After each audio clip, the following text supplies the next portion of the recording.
Mari Bapak Ibu silakan duduk. Slide-nya bisa diputar.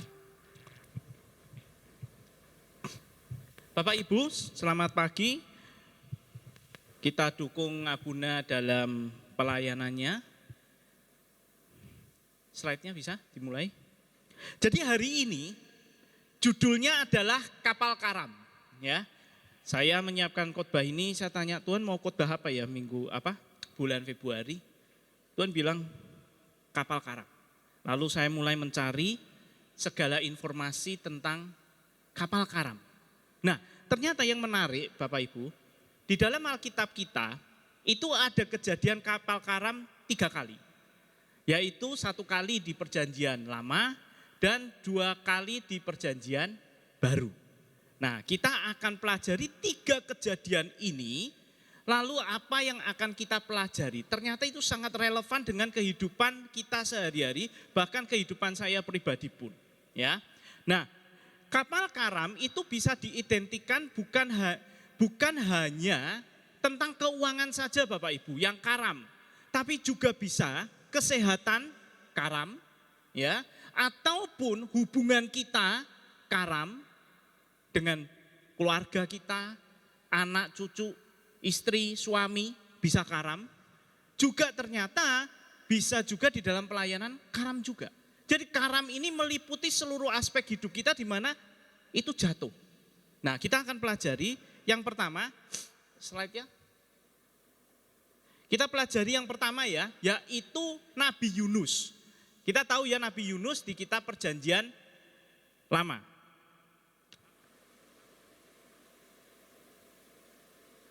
Bisa dilihat, oh oke, beda layar ya. Kita buka di Yunus 1 ayat 1 sampai 16, cuman nanti kita tidak akan membaca rentetan semua ayat, kita lompat berdasarkan apa yang akan kita pelajari ya. Dimulai dengan ayat 3 yaitu berkata begini, seperti di layar ya. Tetapi Yunus bersiap untuk melarikan diri. Nah, jadi ceritanya Bapak Ibu, Yunus itu diutus Tuhan untuk memberitakan keselamatan ke Niniwe. Nah, tapi dia menolak. Kenapa? Pertanyaannya kenapa dia menolak tugas Tuhan? Nah, Niniwe itu adalah bangsa yang jahat, yang menghancurkan, yang mengganggu bangsa Yahudi. Nah, sekarang Yunus, bangsa Yahudi, disuruh menyelamatkan Niniwe.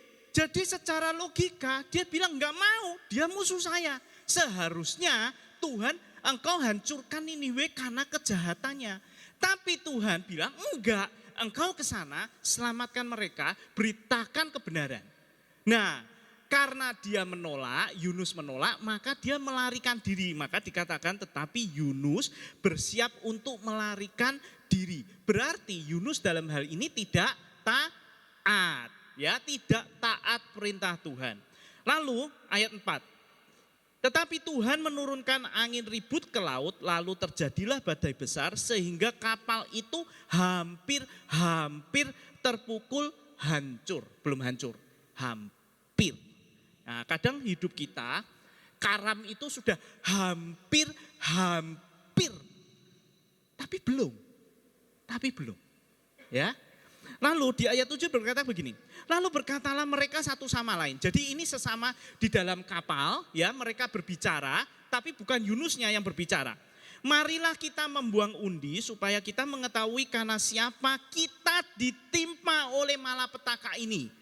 Mereka membuang undi dan Yunuslah yang kena undi. Jadi mereka itu tidak tahu Yunus itu siapa. Lalu mereka bingung, kenapa mereka mengalami masalah begini? Ini siapa yang bikin masalah? Lalu mereka membuang undi. Yang kena undian Yunus. Lalu di ayat 8-9 ya, mereka berkata begini. Mereka menanyakan kepada Yunus, lalu dijawab sama Yunus begini. Sahutnya Yunus kepada mereka, aku seorang Ibrani. Nah, jelas kan? Yunus seorang Ibrani, seorang Yahudi. Aku takut akan Tuhan. Loh, dia mengakui loh, dia takut akan Tuhan tapi enggak taat. Bayangin coba. Kenapa? Karena agenda pribadinya. Dia tahu dia salah, tapi dia enggak taat. Kenapa? Karena agenda pribadinya. Lalu Aku takut akan Tuhan Allah yang empunya langit, yang telah menjadikan lautan dan daratan. Next. Ayat 10. Lalu orang-orang itu menjadi sangat takut yang di dalam kapal kecuali Yunus. Lalu mereka berkata kepada Yunus, loh apa yang telah kamu perbuat? Bayangin. Jadi mereka itu nggak tahu. Yunus itu siapa nggak ngerti. Nah maka mereka tanya, apa sih yang engkau telah perbuat? Sebab orang-orang itu mengetahui bahwa Yunus itu melarikan diri jauh dari hadapan Tuhan. Hal itu telah diberitahukannya kepada mereka. Jadi mereka itu tahu karena Yunus yang cerita. Lalu di ayat 11 bertanyalah mereka, akan kami apakan engkau supaya laut menjadi reda dan tidak menyerang kami lagi, sebab laut semakin bergelora. Jadi setelah mereka tahu Yunus lah yang penyebabnya troublemaker dan urusannya dengan Tuhan, maka mereka tanya, lalu kamu mau tak apain gitu loh. Karena kan kamu yang sumber masalahnya kamu, bukan kami. Kami nggak salah, kamu gara-gara kamu kapal mau tenggelam. Lalu dijawab oleh Yunus di ayat 12, sahutnya, angkatlah aku, campakkanlah aku ke dalam laut, maka laut akan menjadi reda dan tidak menyerang kamu lagi. Sebab aku tahu bahwa karena akulah badai besar ini menyerang kamu. Jadi di sini jelas banget ya, bahwa Yunus itu sadar akulah penyebab semua masalah ini. Dia sadar dan dia tahu kalau dia dikeluarkan dari kapal, maka badai akan berhenti. Jadi penyebabnya dia. Lalu di next slide, di ayat 13, lalu berdayunglah orang-orang itu dengan sekuat tenaga untuk membawa kapal itu kembali ke darat. Tetapi mereka tidak sanggup sebab laut semakin bergelora menyerang mereka. Jadi badainya semakin berat. Dan mereka belum melakukan apa yang dikatakan sama Yunus untuk mencampakkan Yunus ke laut. Lalu di ayat 15, kemudian karena ombaknya enggak berhenti-berhenti, akhirnya mereka di ayat 15 mengangkat Yunus lalu mencampakkan ke dalam laut dan laut berhenti mengamuk. Dan ayat 16, orang-orang itu menjadi sangat takut kepada Tuhan, lalu mempersembahkan korban sembelihan bagi Tuhan, serta mengikrarkan nasar. Nah ini ceritanya masih panjang, masih ketidaktaatan Yunus itu masih 3 kali. Nah ini yang pertama, ya ini yang pertama. Nanti ada ikan besar yang dikirim, bukan ikan paus loh ya, ikan besar yang dikirim. Nah tapi kita tidak akan membahas itu, kita membahas permasalahannya kenapa kapal Yunus ini mau karam. Nah kita pelajari.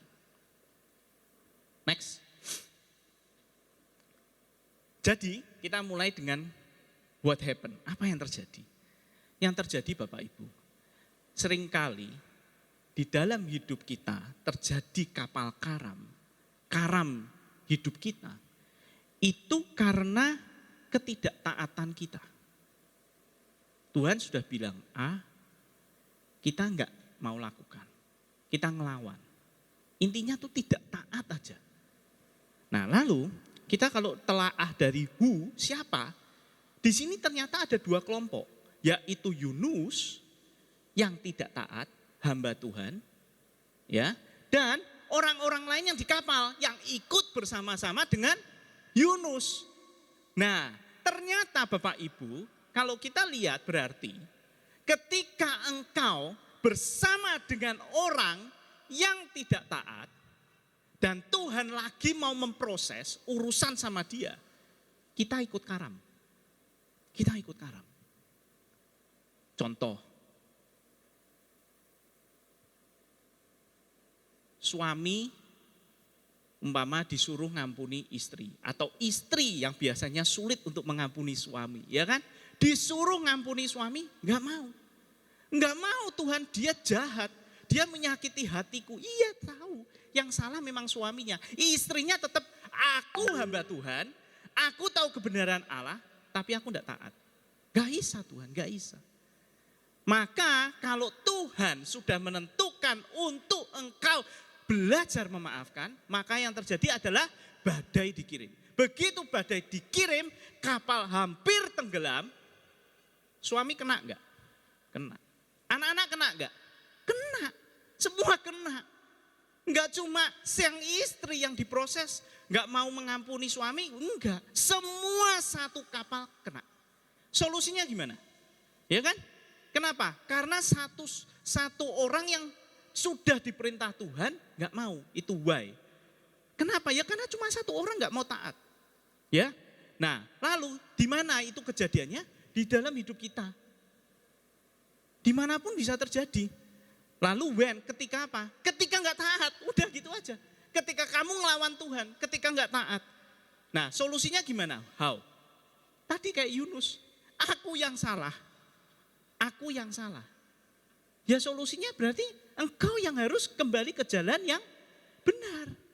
Maka ketika engkau tahu kesalahanmu dan engkau tahu jika engkau yang menyebabkan semua ini kapal menjadi mau karam, maka engkau bertobat dan berbalik. Dan ini Yunus dilempar, di situ dia mau taat. Tapi taatnya yang kedua itu taat kepeksa, terpaksa. Tidak dengan sukacita. Nah itu diproses Tuhan sampai ketidaktaatannya. Dan menjadi proses ketaatan yang ketiga. Nanti suatu saat saya akan bahas ini ya. Ketidaktaatan dan ketaatan Yunus. Jadi solusinya adalah kalau kita tahu kita salah, disuruh ngampuni kita nggak mau, solusinya tinggal ngampuni, sudah selesai. Udah, maka semua reda. Nah saya punya cerita Bapak Ibu ya. Ini cerita true story. Saya sendiri yang ngalami di gereja saya sebelumnya. Jadi ada suami yang kepahitan sama ibu gembala, ya, kepahitan banget. Nah, pada sebelumnya rajin pelayanan, karena kecentok, kepahitan. Lalu dia nggak mau, tapi istri sama anaknya tetap semua melayani di gereja. Nah, kerinduan istri bawa suami untuk kembali melayani di gereja. Lalu dia minta tolong ke saya, Pak Jimmy, tolong bilangi suami saya. Oh ya, oke. Saya datangi rumahnya sekali. Ketemu dengan suaminya 2 kali ya. Tapi tetap gak goyang Bapak Ibu, gak goyang sama sekali. Goyang pun tidak ya. Nah mau yang ketiga dan setiap kali setelah pulang kan istrinya dengar, aduh Pak Jimmy maaf ya suami saya seperti itu, tolong jangan kapok, datang lagi, diminta tolong datang lagi. Jadi saya melakukan yang kedua dan yang mau ketiga, Tuhan bilang gak usah, stop. Kenapa? Sudah tugasmu selesai, urusanku. Tuhan bilang gitu. Oke. Nah si istri ngebel, Pak Jimmy datang lagi, tolong omongi suami saya. Saya bilang, enggak Ci, Tuhan bilang sudah selesai bagian saya, sekarang urusannya Tuhan. Ya mungkin istrinya kecewa kali ya, kok jawabannya begitu ya. Ya tapi memang begitu. Nah lalu tidak lama kemudian, 1 minggu kemudian, yang terjadi apa? Istrinya tabrakan, patah tangannya. Setelah patah tangannya, apa yang terjadi? Minggu depannya hari Minggu, suaminya ke gereja. Bayangin. Dan sejak itu sampai sekarang sangat setia melayani. Lihat, cara Tuhan tuh begitu. Kita nggak ngerti. Begitu dia sadar, dia yang pernah lihat film ya, ketika seseorang itu dia punya kode kunci untuk membuka brankas ya, ditodong sama perampok pakai pistol gitu ya, buka, mana kode passwordnya, dia bilang enggak, pokoknya enggak gitu ya, sampai mati pun aku tidak akan berikan passwordnya. Tapi begitu dikeluarkan, diambil anak dan istrinya di sebelahnya dia dan ditodong pistol, kalau kamu enggak kasih password, anak istrimu yang mati. Apa yang dikasih? Apa yang dilakukan? Diberikan passwordnya. Sama. Kadang kita dihantam kayak apapun, enggak Tuhan, pokoknya enggak. Tapi begitu Tuhan, oh kamu kuat. Coba orang yang kamu sayangi, yang saya hantam. Enggak akan tahan, langsung berubah. Persis kisah suami ini. Begitu lihat istrinya yang dikasihnya justru mengalami masalah, dia sadar aku yang salah, harusnya aku yang tabrakan. Oke, aku balik ke Tuhan. Bayangin. Ini cerita yang benar-benar bisa kita ambil pelajaran. Jika engkau Bapak Ibu, engkau mengalami masalah, karam, dalam segi apapun, coba lihat, ada enggak ketidaktaatanmu? Jangan-jangan. Atau mungkin pasanganmu yang tidak taat. Jangan-jangan kapal karam itu karena ketidaktaatan. Nah, next. Kita pelajari dari Matius 8 ayat 23 sampai 24. Sampai seterusnya ya. Nah, ini ketika Yesus di perahu di danau Galilea ya. Yesus naik ke perahu dan pengikut-pengikutnya ikut bersama dia. Berarti di dalam perahu hanya murid-murid Yesus dan Yesus. Lalu ayat 24, tiba-tiba angin ribut yang hebat sekali melanda danau sehingga perahu dipukul ombak. Pada waktu itu Yesus sedang tidur. Ayat 25, maka pengikut-pengikutnya pergi kepadanya dan membangunkan Yesus. Tuhan, tolong kita celaka, seru mereka. Lalu ayat 26, mengapa kalian takut, kata Yesus, kalian kurang percaya kepadaku. Kemudian Yesus berdiri dan membentak angin dan danau itu, lalu danau itu menjadi tenang. Ayat 27, pengikut-pengikut Yesus heran. Mereka berkata, orang apakah dia ini? Ini padahal yang mereka berkata ini murid Yesus loh. Ya, murid Yesus berkata, siapakah dia ini sampai angin dan ombak pun menuruti perintahnya. Ini agak aneh. Di ayat 25 dia mengatakan Tuhan atau seseorang yang berkuasa, penuh kuasa. Tetapi di ayat 27 mereka meragukan kuasa Yesus. Sehingga mereka sampai bertanya, sampai angin dan ombak pun menuruti perintahnya. Apa yang kita pelajari dari sini? Nah, Bapak Ibu, kadang badai itu boleh terjadi di dalam hidup kita, di mana kita nggak punya kesalahan. Kita nggak salah apa-apa. Ini dalam hal ini nggak ada salah apa-apa. Muridnya pergi mengikuti Yesus, ya, dengan di dalam perahu di danau, nggak ada salahnya. Tapi tiba-tiba kapal mau tenggelam, kena badai. Nah, yang kita pelajari, kita lihat dengan cara yang sama. Next. Apa yang terjadi? Kapal mau karam tanpa ada sebab apapun, ya. Lalu siapa? Ada Yesus dan murid-muridnya di dalam perahu. Ada 2 kelompok, ya. Lalu kenapa? Kenapa? Nah, ini pertanyaannya, kenapa? Kenapa bisa terjadi begini? Karena Bapak Ibu, Tuhan lagi ingin engkau mengenal siapa Tuhan yang kau sembah. Jangan engkau mengatakan, oh Tuhan, aku percaya Tuhan Yesus, aku percaya dia Mesias, hidupku diselamatkan, juru selamat, dosaku dihapuskan. Tapi engkau tidak kenal. Itu. Jelas sekali. Dia bilang Tuhan tolong. Tapi setelah ditolong, siapa ya dia? Loh. Ya kan? Kan aneh.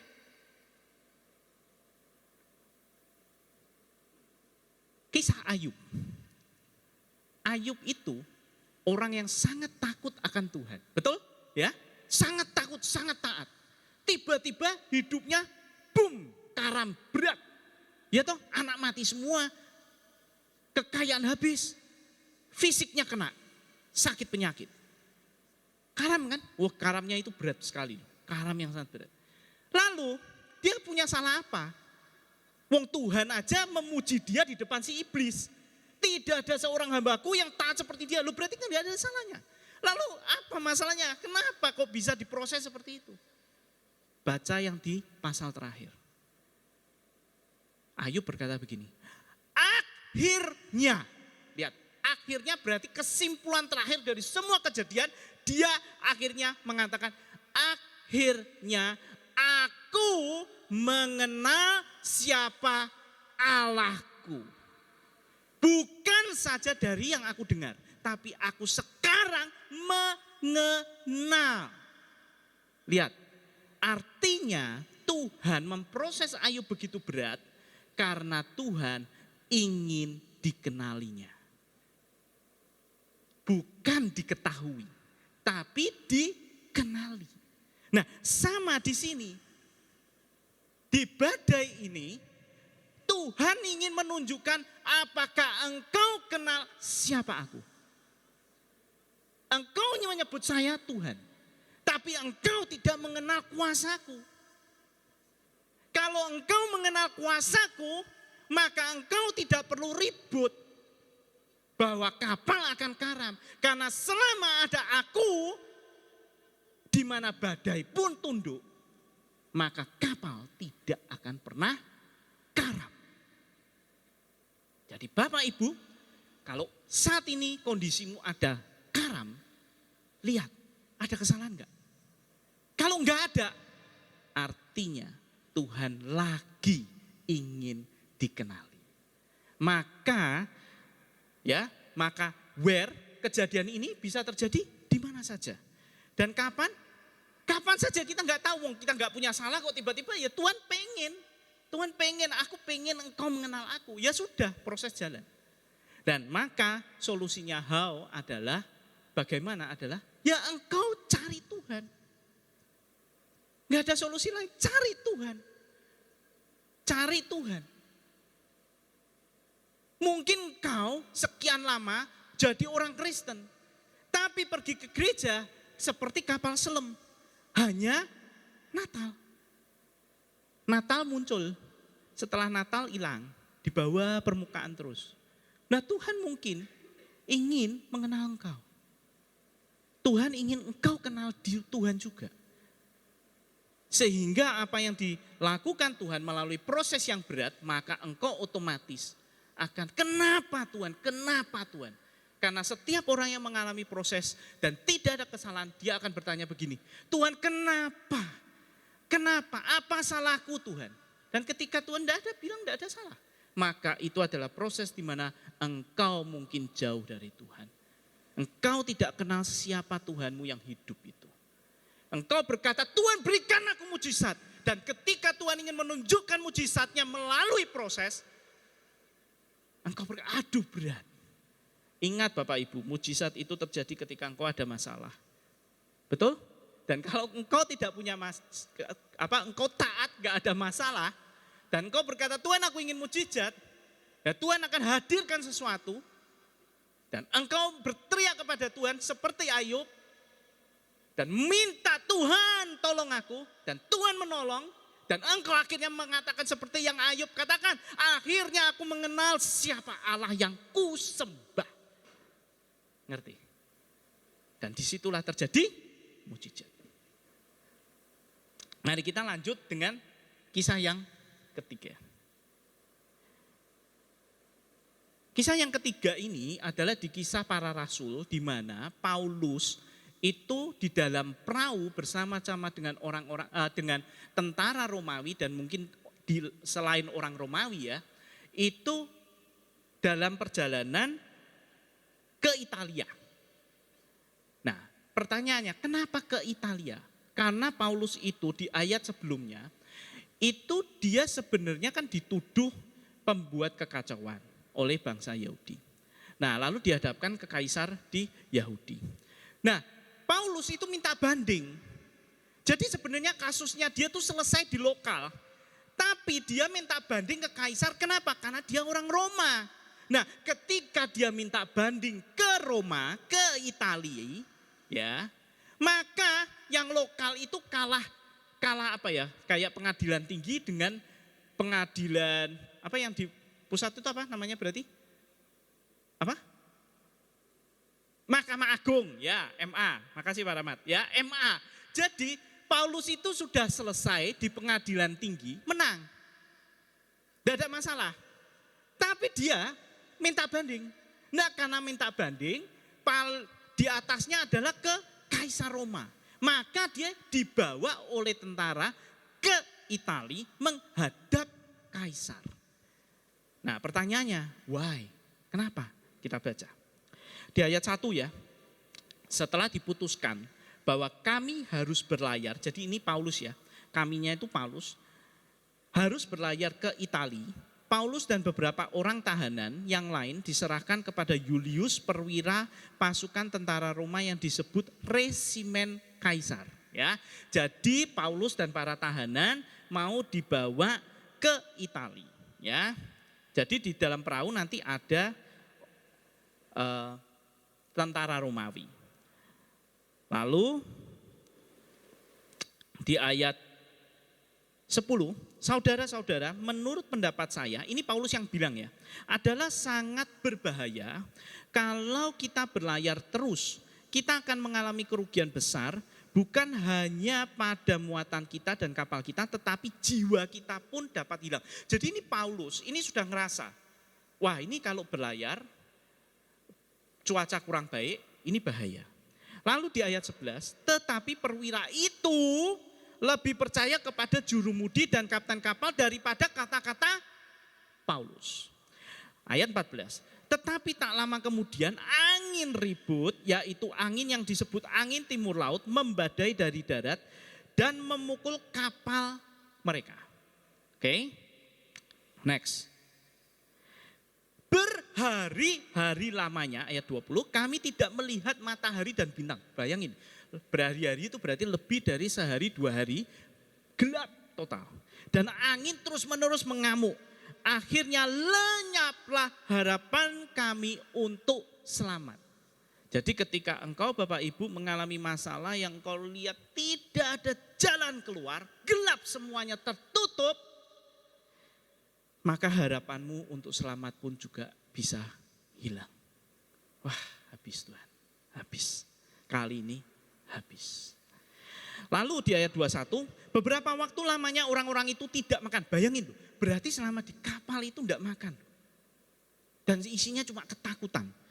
Maka Paulus pergi berdiri di tengah-tengah mereka lalu berkata, saudara-saudara, kalau kalian sudah menuruti saya dan tidak berlayar dari kereta, kita tidak mengalami semua kerusakan dan kerugian ini. 22, tetapi sekarang pun saya minta dengan sangat supaya kalian berbesar hati atau menguatkan hatimu. Tidak seorang pun dari saudara yang akan mati, kita akan kehilangan hanya kapal ini saja. Tapi jiwamu selamat. Next. Sebab tadi malam malaikat dari Allah yang saya sembah, yaitu Allah yang memiliki diriku, datang kepadaku. Malaikat itu berkata, jangan takut Paulus, sebab engkau akan menghadap kaisar, dan atas kebaikan hati Allah kepada Paulus, semua orang yang berlayar denganmu akan selamat karena engkau Paulus. Ayat 44 lompat ya. Yang lain-lainnya harus menyusul dengan berpegang pada papan atau pecahan kapal itu. Dengan jalan begitulah kami semua selamat sampai ke darat. Jadi kapalnya hancur tapi mereka tetap selamat. Nah, kita next slide. Apa yang terjadi kisah ini? Kejadiannya apa? Kapal karam. Ya, kapal karam. Tetap kapal terjadi karam. Siapa yang terlibat? Yaitu Paulus, hamba Tuhan, dan perwira Roma, resimen kaisar, dan tahanan lain. Yang belum tentu orang percaya. Ya, ada 2 kelompok lagi, lihat. Yang satu percaya bahkan utusan Tuhan, yang satu bukan tidak percaya Tuhan. Ya. Lalu kenapa? Kok ini bisa terjadi? Kapal ini lihat, baca ya, baik-baik tadi. Paulus bilang apa? Jikalau engkau mendengarkan nasihatku. Artinya begini Bapak Ibu. Paulus di ayat di ayat yang ke-24, tadi kan malaikat berkata begini, jangan takut Paulus, sebab engkau akan menghadap kaisar. Jadi Paulus itu akan menghadap kaisar, siapa yang pengen? Tuhan toh? Tuhan yang menetapkan Paulus, kamu akan menghadap ke kaisar. Kenapa? Karena engkau akan bersaksi tentang Yesus di hadapan kaisar. Itu tugasnya. Nah, Paulus taat. Oke, Paulus taat. Nah, tetapi di dalam ketaatan kita orang-orang percaya, anak Tuhan, kita akan menghadapi orang-orang yang tidak percaya dan tidak manut, tidak taat. Nah, ini kejadian seperti apa contohnya? Begini, Bapak Ibu. Kita bergereja di sini, gembalanya Abuna dan Abuni. Oke? Merekalah Paulusnya. Mereka sudah menasehati kita. Jangan begini, jangan begitu. Tapi apa yang dilakukan oleh jemaat? Tidak taat. Ini kita bicara masalah apa? Otoritas. Kita bicara apa? Siapa di bawah siapa kita. Nah, ketika kita tidak taat terhadap apalagi hamba Tuhan, maka yang terjadi ya kita ngalami karam karena nggak taat. Permasalahannya Paulus ikut karam. Paulus dalam cerita ini ikut di dalam kapal yang ikut hancur dan sama-sama berenang dengan tahanan lain ke darat. Artinya kalau engkau tidak taat, engkau menghadapi masalah, Bapak Ibu gembalamu juga melu pusing. Ikut pusing. Ikut ngalami nanggung penderitaan kalian. Di dalam keluarga juga sama. Istri sebagai penolong, betul? Istri sudah ngomong, Pak, jangan sama orang itu. Pak, jangan ke sana. Tidak didengerin, nekat. Kenapa? Lihat ya, tadi di ayat 11.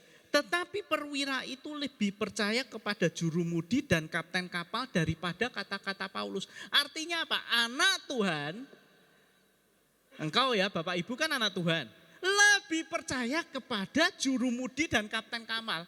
Artinya engkau lebih percaya kepada manusia dibanding kata-kata Paulus, dibanding kata-kata hamba Tuhan. Ini yang terjadi. Padahal di Amsal dikatakan apa? Terkutuklah orang yang mengandalkan kekuatan manusia. Loh. Artinya engkau lebih percaya sama temanmu. Kamu lebih percaya sama dirimu dibanding nasihat istrimu. Dibanding nasihat hamba Tuhan. Dibanding nasihat gembalamu. Nah, ini yang terjadi. Nah, akhirnya kalau kita kembali ke how, bagaimana tadi why ya, where-nya adalah kejadian di mana? Ya di setiap dimanapun bisa terjadi ketidaktaatanmu itu. Lalu ketika apa ya? Ketika engkau tidak taat, tidak mau mendengarkan nasihat istrimu, nasihat suamimu, nasihat orang tuamu, nasihat gembalamu. Lebih percaya jurumudi dan kapten kapal yang lain. Ngerti? Ini yang terjadi. Lalu how? Bagaimana? Solusinya? Akhirnya ya mereka manut kata Paulus. Tapi sudah terlambat. Kapal sudah hancur dan Paulus pun ikut renang loh. Renang bersama dengan tahanan lain dan tentara Roma. Artinya hamba Tuhannya juga ikut, istrimu juga ikut tenggelam, hancur kabeh, semua. Nah ini yang terjadi Bapak Ibu. Nah, pemain musik, silakan maju ke depan. Next slide. Bapak Ibu, kesimpulannya, kalau kita jejerkan 3 ini, ya, kita lihat yang pertama ketidaktaatan, oke? Suruh ngampuni nggak mau, suruh apa nggak mau, padahal sudah tahu, ya kan? Ke gereja males, ya kan? Padahal Tuhan bilang beribadalah kepadaku, ya toh? Tapi nggak mau. Nah, ketidaktaatan itu menyebabkan sehingga badai itu diizinkan Tuhan datang. Tapi apa yang kita pelajari? Kapal tidak hancur. Apa yang kita pelajari? Yunus di titik terakhir mungkin dia sudah berpikir, sudah aku mati di laut. Tapi lihat, Tuhan mengirimkan ikan besar dan menyelamatkan Yunus pada detik yang terakhir. Oke? Lalu kita lihat yang kedua, ya.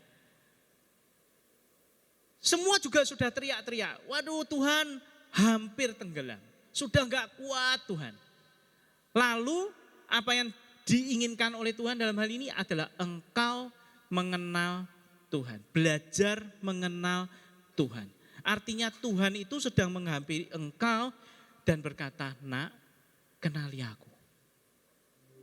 Maka tugasmu adalah mendekat ke Tuhan. Tuhan, ya, apa maumu Tuhan? Izinkan aku mengenalmu. Oke?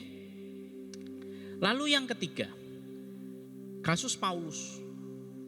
Engkau mengalami karam kenapa? Karena engkau tidak mendengarkan nasihat.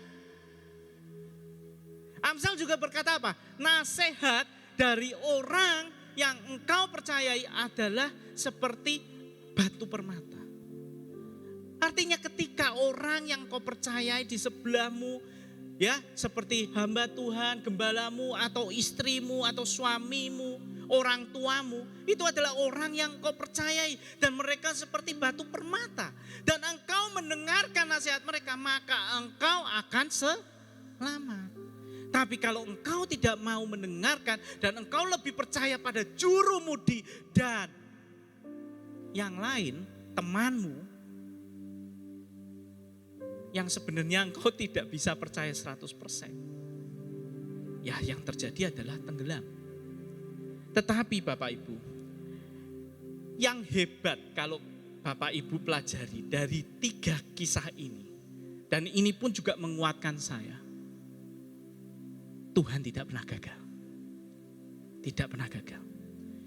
Detik terakhir, makanya tuh ingat ya, ketika Tuhan Yesus dicobai, suruh lompat dari atas bumbungan bait Allah.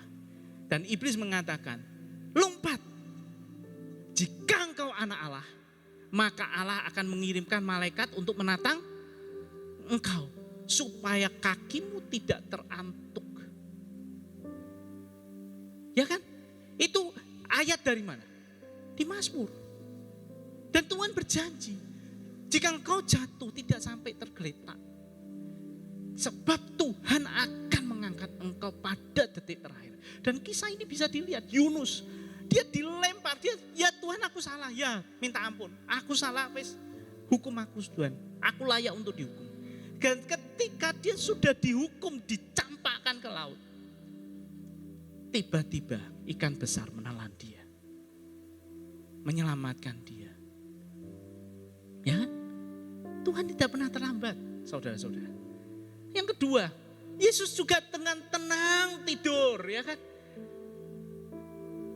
Dia tahu bahwa murid-muridnya belum kenal siapa dia. Walaupun sudah mengatakan apa? Tuhan. Tapi dia masih meragukan kuasa Tuhan. Berapa banyak orang Kristen anak Tuhan menyebut Tuhan, Tuhan, Tuhan, Tuhan. Engkau juru selamatku, engkau Allahku. Tapi engkau ketika di dalam badai, kekhawatiranmu mengalahkan imanmu. Ya kan? Apakah engkau punya iman sebiji sesawi? Tuhan bilang loh, iman sebiji sesawi mampu memindahkan gunung. Hanya sekecil itu. Tapi apakah engkau kenal siapa Tuhan yang kau sembah? Bahwa dia mampu menaklukkan semua badai yang terjadi di dalam hidupmu. Asal engkau percaya. Asal engkau percaya. Kapalmu tidak akan karam. Nah, lalu kalau kita lihat yang ketiga, Paulus. Kapal sudah remuk, hancur, tenggelam, mereka semua renang ke daratan. Kalau Bapak Ibu baca kisah selanjutnya, di situ mereka kedinginan dan mereka membuat api unggun. Lalu tiba-tiba ada ular mematok Paulus. Dan mereka berkata, ini orang masalah. Bahkan Tuhan pun mengirim ular untuk membunuh dia. Tetapi mereka menunggu dan Paulus tidak mati. Mereka mengatakan apa? Dewakah dia? Lihat dalam 3 kejadian ini semua. Yang pertama, ketika badai selesai, semua yang di kapal memuji Tuhan, menyembelih, mempersembahkan korban, memuliakan nama Tuhan. Yang kedua juga, mereka mengatakan siapakah dia? Dan detik itu murid-murid berkata benar-benar dia Tuhan. Memuliakan Tuhan. Dan yang Paulus cerita yang ketiga sama. Siapakah dia? Dipatok ular gak mati. Dan mereka memuliakan Tuhan. hidupnya Paulus.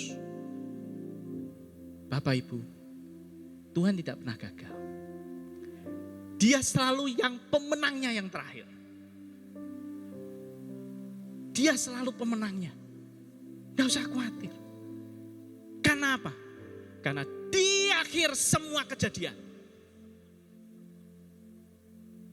dia menunggu untuk namanya dipermuliakan. Dan ketika mujizat datang, pertolongan datang, engkau mengatakan, Tuhan, terima kasih. Sekarang aku mengenal Engkau. Bahwa Allah yang kusembah adalah Allah yang hidup. Mari kita nyanyikan lagu ini. Benaran firman-Mu telah disampaikan ya Tuhan.